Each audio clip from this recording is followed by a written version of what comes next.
In this guide, I'm going to show you how to fix iPhone touchscreen not responding. Before we get into this guide, make sure to like the video and subscribe to the channel with all notifications on. It really does help with the channel and it lets us know that you want more content like this. We'd greatly appreciate it. And if at any point throughout this guide you did have any questions, just ask them down in the comment section below and we could help you out further. I'm going to be doing my best to reply to every single comment down there.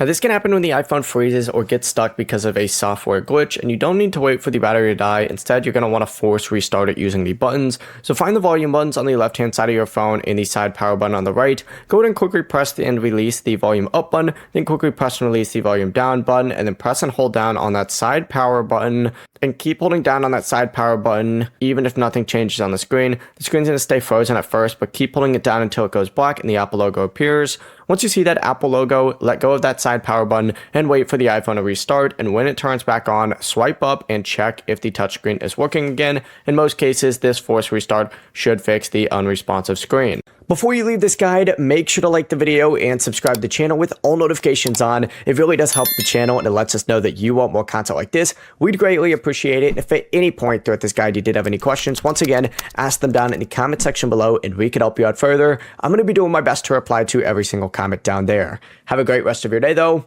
Peace.